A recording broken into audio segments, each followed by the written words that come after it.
আসসালামু আলাইকুম। সবাইকে স্বাগতম। আবারও একটা নতুন রেসিপিতে। আজকে আপনাদের রান্না করে দেখাবো খাসির মাংস এবং আলুর একটা হালকা ঝোল রেসিপি। এই রান্নাটা করতে আমি আগেই একটা মসলা বানিয়ে নেব ব্লেন্ডারে। এখানে আমি রেডি করে নিয়েছি আদা, রসুন, জিরা, শুকনা মরিচ, দারচিনি, এলাচ। আর এখানে মাংসটাই মাত্রই কেটে আনা হয়েছে। ধুয়ে পরিষ্কার করে রেডি করে নেব। আর এই যে মসলাও আমার রেডি হয়ে গিয়েছে। এখন কড়াইতে তেল গরম করে নেব। তেল গরম হয়ে গেলে এর মধ্যে আমি পেঁয়াজ কুচি দিয়ে নেব।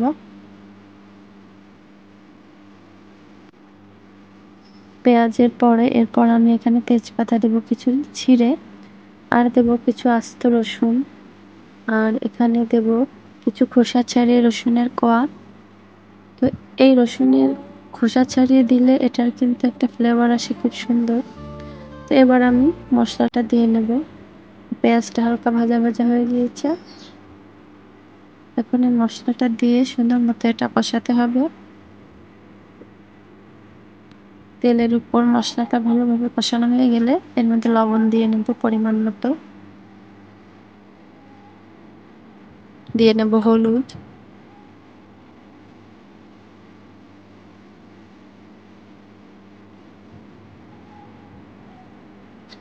এখন এর মধ্যে আমি কিছু চিড়ে রাখা শুকনো মরিচ দিয়ে নিলাম। আমরা আসলে গরু অথবা খাসির মাংস এভাবেই রান্না করি। কিছু রসুন, শুকনো মরিচ আস্ত দিলে রান্নাটার ফ্লেভার ভালো আসে। তো এই মশলার মধ্যে মাংস দিয়ে আমি আবারও কিন্তু কষাতে থাকবো। এর মধ্যে কিছু চুই ঝালও দিয়ে নেব।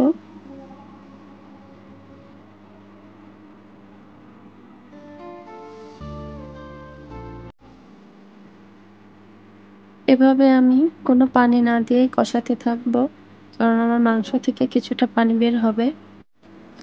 এভাবে আমি মাংসটা অনবরত নাড়তে থাকবো, কষাতে থাকবো অনেকক্ষণ যাবৎ।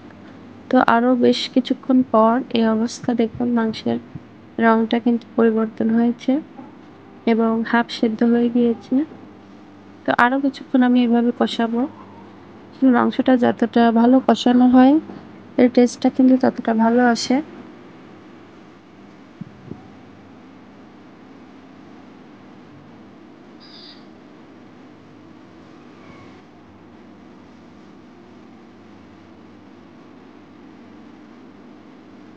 দেখুন আমার মাংস থেকে কিন্তু তেল ফুটে গিয়েছে।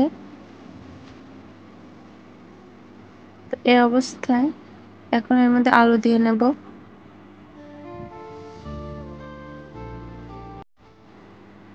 আলু দিয়ে আবারও একটু নাড়াচাড়া করে মিশিয়ে নেব, আলুর সঙ্গে কিছু সময় কষাবো।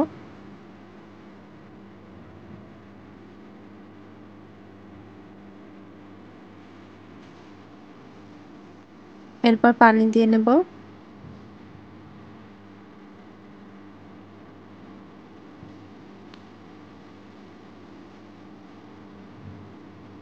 এবারে পানিটা সম্পূর্ণ শুকিয়ে রান্না কমপ্লিট হওয়ার পর দেখাচ্ছি, দেখুন কতটা সুন্দর হয়েছে।